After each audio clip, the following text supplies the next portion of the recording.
नमस्कार. आजच्या भागाला जर शॉर्टमध्ये एक्सप्लेन करायला जाऊ तर भैरवी अनिश प्रयत्न करत असतात की इराच्या मनातून काहीतरी काढावं, पण त्याचा काही फारसा उपयोग होत नाही. इकडे राधा किशाची गंमत सुरू असते की सगळे आजारी होईल, सगळं संपेल, म्हणून ते दोघं खूप खुश असतात. त्यानंतर किशामामा सगळं एक्सप्लेन करतात आणि इकडे अनिश त्यांना चोरी करताना पकडणार आहे आणि त्यांना खडसावून बोलणार आहे की सगळ्या गोष्टी जर तुमच्यामुळे असतील तर समजून जा. मीनवाईल इकडे निवेदिताची एंट्री होणार आहे आणि आज किशाची जी वाट लागणार आहे, चला बघूया डिटेलमध्ये आजच्या एपिसोडमध्ये काय काय घडलंय. नमस्कार. आजच्या भागात आपण बघणार आहोत इरा इकडे झोपलेली असते, पण ती झोपेत सुद्धा निवेदिताचं नाव घेत असते. ते बघता भैरवी म्हणायला लागते की आपण काय करायचं, मला तर खरंच समजत नाही. गोळ्या औषध देऊन सुद्धा मुलीचा ताप काही कमी होत नाही.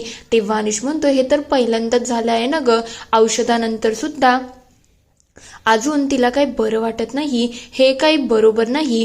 तेवढ्यात ती म्हणायला लागते निवियाजी ठीक तर आहे ना, सगळं व्यवस्थित आहे ना. तेव्हा भैरवी म्हणते काय झालं बाळा, तुला कसली एवढी धास्ती भरली आहे, तुला कोणी काही बोललं का, तुला कसलं टेन्शन येतंय का. पण तिच्या तोंडातून काही शब्दच निघत नसतात. तेव्हा अनिश आणि भैरवीची काळजी खूप वाढलेली असते. तेव्हा भैरवी म्हणते तू काळजी करू नको, निवियाजीला फोन केला आहे, त्या लवकरच इकडे येतील, मग तू टेन्शन फ्री हो. पण तिच्या चेहऱ्याचा काही एक्सप्रेशन बदलतच नसतात. तर दुसरीकडे इकडे राधा मामी खूप खुश असतात. तेव्हा ते म्हणतात आज तर आपल्यासाठी आनंदाचा दिवस आहे, तुम्ही बघा ना मी आपल्या दोघांसाठी शिरा बनवला आहे. तेव्हा ते म्हणतात अचानक हा शिरा का बनवला ग. तेव्हा ती म्हणते हे बघा ती पोट्टी आजारी आहे म्हणून सगळेच टेन्शनमध्ये आहेत आणि आता जेवढं ते जेवणाचं कांड झालं त्यामुळे आपल्या हातचं कोणी खाणार सुद्धा नाही, मग हा शिरा दोघांना फस्त करायचा आहे. तेव्हा ते म्हणतात तुला माहितीये का हे सगळं कशामुळे झालं. तेव्हा ती म्हणते ती आजारी पडली आहे ना, तिने त्या निवियाची तिची येत नाही ना, त्याच्याचमुळे तर तिने धास्ती घेतली आहे. तेव्हा ते म्हणतात नाही नाही तुझा गैरसमज होत आहे, हे सगळं तुझ्या आणि माझ्यामुळे झालं आहे. तू त्या दिवशी नव्हती बघ, तू गेली होती त्या कार्यक्रमाला आणि त्यानंतर मी आली तेव्हा ती पोट्टी आहे ना ती मला वाटेल ते बोलायला लागली, मग मी सुद्धा तिला खडसावलं. तेव्हा राधा म्हणतात ती पोट्टी हायच आगाव आणि सगळ्यांना काही ना काही बोलतच असते.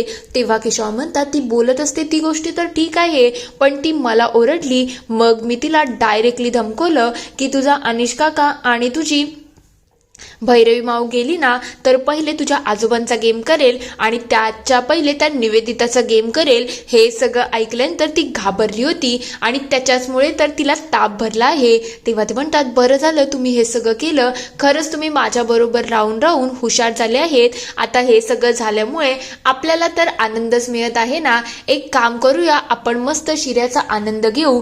ते दोघं एक दुसऱ्याला घास भरवायला जातच असतात. तेवढ्यात तिथे अनिश येतो आणि म्हणायला लागतो काय चाललंय तुमच्या दोघांचं. तेव्हा ते म्हणतात काय नाही, मला तर आपल्या इराची खूप काळजी वाटत होती ना, म्हणून मी नवस बोलली होती आणि त्याच्यासाठी हा शिरा बनवला आहे. तो शिरा मी चाकत होती. तेव्हा किशोर म्हणायला लागतात हो मी सुद्धा नवस बोललो आहे. कसं आहे मुलांच्या बाबतीमध्ये आपल्याला तर थोडाफार देवाचं करायला लागतं ना, त्याच्यामुळे आम्ही फक्त टेस्ट घेत होतो. तेव्हा अनिश म्हणतो मी तुम्हा दोघांनाही खूप चांगल्या प्रकारे ओळखतो, तुम्हाला कोणाची काहीच पडलेली नसते आणि मी पहिलेच सांगतो जर इराला जे काही झालं आहे ना त्याच्यामध्ये तुमच्या दोघांचा हात असेल ना तर यावेळेला मी काय तुम्हाला सोडत नसतो, तुमची तर मी वाट लावेल म्हणजे लावेल, हे आठवण ठेवा आणि त्याच्या हिशोबाने जगा. हे ऐकल्यानंतर ते दोघंही मान खाली टाकतात आणि त्याचं काम करून तिथून निघून जातो. इकडे निवेदिता आणि मामा इकडे इराच्या जवळ येतात. तेव्हा इरा तिला बघून खूप खुश होते आणि म्हणायला लागते बरं झालं निवियाजी तू ठीक तर आहेस ना. तेव्हा ती म्हणते काय झालं बाळा, तू कसली एवढी भीती घेतली आहे. तेव्हा ती म्हणते मला खूप काळजी वाटत होती की तुला काही होणार तर नाही ना, तुला त्यांनी काही केलं नाही ना. तेव्हा ती म्हणते कोण करणार होतं मला काही, बाळा मी एकदम ठणठणीत बरी आहे, बोल ना तुला काही कोणी बोललं आहे का.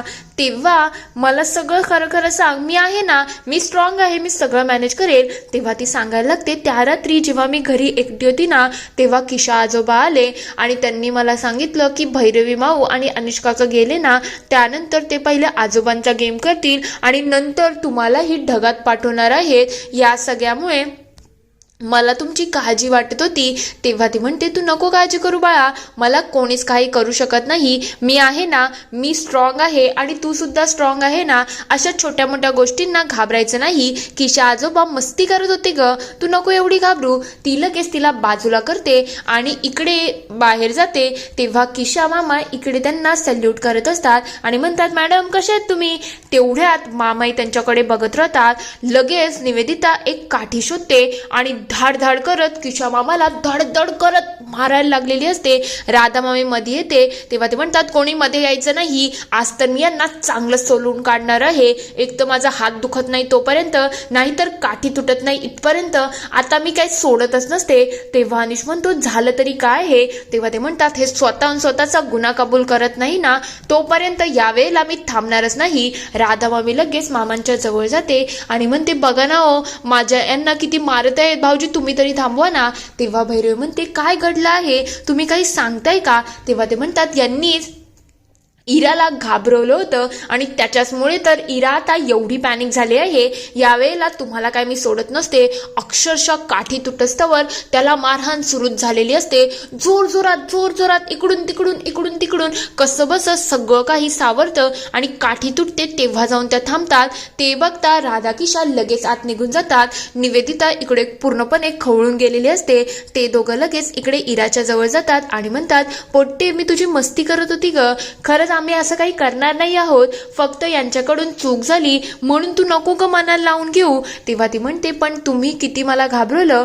तेव्हा भैरवी म्हणते बाळा तुला हे पहिलेच सांगायला पाहिजे होतं, तुने जर आम्हाला पहिले सांगितलं असतं ना, आजोबा आणि काकांनी ना यांना चांगली शिक्षा दिली असती. आता मी तुझ्यासाठी काहीतरी खायला घेऊन येते. तेव्हा ते म्हणतात थांबा आम्ही सुद्धा जातो. तेव्हा भैरवी म्हणते काहीच गरज नाही कुठे जायची, आता एक काम करा, हिला जसं घाबरवलं आहे ना तसं आता तिची सेवा करा, तिचे पाय चेपून द्या, बाळाला खूप त्रास झाला आहे.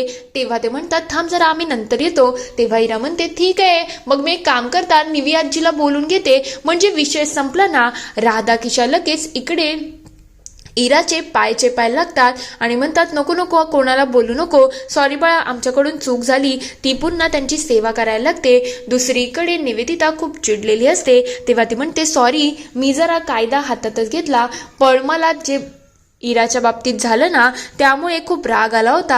हे राधा किशा आहेत ना ते दरवेळेला काही ना काही कांड करत असतात आणि यावेळेला त्यांनी हद्द गाठली होती, त्यामुळे त्यांना अद्दल घडवणं तर गरजेचं होतं. तेव्हा भैरवी म्हणते तुम्ही जे काही केलं ना ते योग्यच आहे, पण खरंच आमच्यामुळे तुम्हाला खूप त्रास होत आहे. तेव्हा ती म्हणते तसं नाही ग, फक्त इथे मला थांबण्याचा हट्ट करू नको. तेव्हा भैरवी म्हणते मी थांबण्याचा तुम्हाला हट्ट करत नाही, पण मला तुम्हाला एक गोष्ट सांगायची आहे, तेवढी जरा तुम्ही करून घ्या. म्हणजे कसं आहे माहिती का, तुम्ही आत्तासुद्धा तिच्यासाठी आले, मग मुलांच्या मनामध्ये ही गोष्ट येते की ती तुम्ही हट्ट केला की तुम्ही येणार आहात, पण तुम्ही एक काम करा ना, मुलांना हे समजवा की तुम्ही त्यांची आजी होऊ शकत नाही आणि तुम्ही त्यांच्याशी सगळे संबंध तोडण्यावरती या. तेव्हा ती म्हणते असं कसं बोलते ग भैरवी, मला सुद्धा त्या बाळांची काळजी वाटते ग, आणि फक्त आमचं नातं टीचर आणि मुलापुरतंच राहिलं नाही, आमच्या दोघांमध्ये खूप चांगला बॉन्ड झाला आहे आणि आता मला सुद्धा त्यांची सवय झाली आहे. तेव्हा भैरवी म्हणते जर एवढंच असेल ना तर तुम्ही एकदा त्यांचा विचार करा, कारण की ती मुलं आहेत ना ती आई वडिलांशिवाय वाढलेली आहेत, मग त्यांना प्रेमाची खूप अपेक्षा आहे. तेव्हा अनिश म्हणतो भैरवीचं म्हणणं बरोबरच आहे, तुम्ही त्यांच्यावरती जितका जीव लावताय ना तेवढा जीव लावल्यामुळे त्यांना तुमच्याबद्दल जरा बॉन्डिंग वाढत चालली आहे. तुम्हीच त्यांना नीट प्रकारे समजू शकता, आम्ही नाही समजू शकत. तेव्हा ती म्हणते कसं मी समजवू, तूच सांग ना मला. दुसरीकडे केशाबाबाच्या अंगावरती अक्षरशः वळ उठलेले असतात, सगळीकडे काठीने मारलेलं दिसत असतं. तेव्हा राधाबाई म्हणतात बघा माझ्या नवऱ्याची त्या निवेदिताने काय हालत केली आहे. खरं म्हटलं तर तिने तर अक्षरशः कुत्र्यासारखं माझ्या नवऱ्याला मारलं. मी काय करू माझ्या नवऱ्याचं, म्हणजे एवढा चांगला माझा नवरा आहे, पण त्या घरामध्ये माझी काडी मात्र ही किंमत नाही आहे आणि माझ्या नवऱ्याचा कसा हाल केलं ना, खरंच त्या निवेदिताला किडे पडो, तिची तर अक्षरशः हाल व्हायला पाहिजेत. तेवढ्यात तिथे स्वप्न येते आणि म्हणायला लागते तुम्हाला माहिती काय हे एक म्हण आहे, कोणाच्या शापाने कोणी मरत नाही. तेव्हा ते म्हणतात कोणाच्या शापाने, अच्छा कावळ्याच्या शापाने गाय मरत नाही हे तुला म्हणायचंय का, म्हणजे मी कावळा आणि हे गाय का. तेव्हा ती म्हणते तसं नाही, मला तुम्हाला एक गोष्ट सांगायची आहे, तुम्ही इथे बसून किती त्यांना शिव्याशाप दिला ना त्याचा काही उपयोग होणार नाही, कारण की त्यांना याच्याने फरक सुद्धा पडत नाही. जर तुम्हाला त्यांना अद्दल घडवायची असेल ना तर मी सांगते तसं करा. खरंच तुम्हाला अद्दल घडवायची आहे का? तेव्हा ते म्हणतात हो हो आम्हाला तर त्यांना अद्दल घडवायचीच आहे, त्यांना ढगातच पोचवायचं आहे. तेव्हा ती म्हणते मग मी जो प्लॅन सांगेल ना जर तुम्ही तो केला ना तर त्यांना चांगली अद्दल घडू शकते, म्हणजे तुम्हाला रिव्हेंज घेता येईल. तेव्हा ते म्हणतात रिव्हेंज म्हणजे काय? तेव्हा केशवमामा म्हणतात बदला, सूड, याला रिव्हेंज असं म्हणतात. तेव्हा ती म्हणते मी तुम्हाला एक प्लॅन सांगते ज्यामुळे ते माझगाव तर वाट लावतीलच आणि ते निवेदिताचीही पुरेपूर वाट लागेल. तेव्हा ती पूर्ण प्लॅन एक्सप्लेन करते आणि तो प्लॅन ऐकल्यानंतर या दोघांच्या चेहऱ्यावरतीही आनंद येतो. ते तिघं एक दुसऱ्याच्या हातावरती हात ठेवतात आणि त्यांची पुन्हा एक टीम झालेली असते.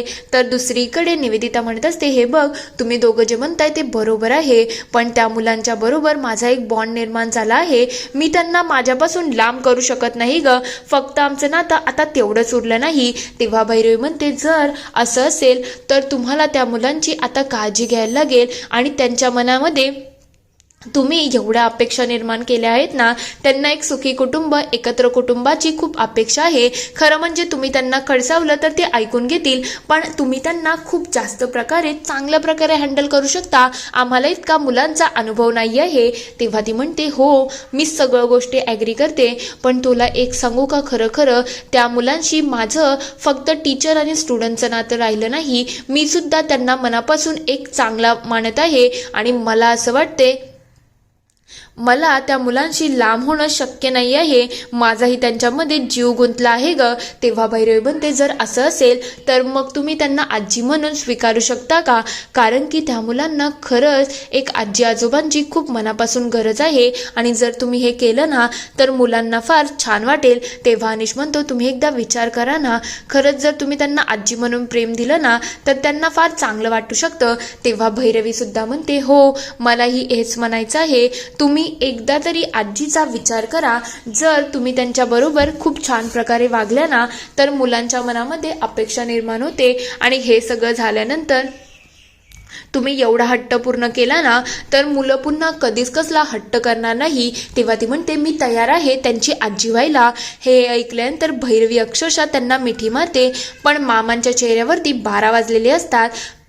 पुढील भागात आपण बघणार आहोत मामा इकडे समजवत असतात तुम्ही जे बोलताय ना ते 4 दिवसासाठी ठीक आहे, पण मुलांच्या मनामध्ये आपल्याला अपेक्षा जागून काही चालणार नाही. मी त्यांना थोड्याफार प्रमाणात समजवलं आहे, पण आता त्यांना पुढेही समजवायला लागेल. तेव्हा ती म्हणते का पूर्ण करू शकत नाही आपण त्यांच्या हट्ट?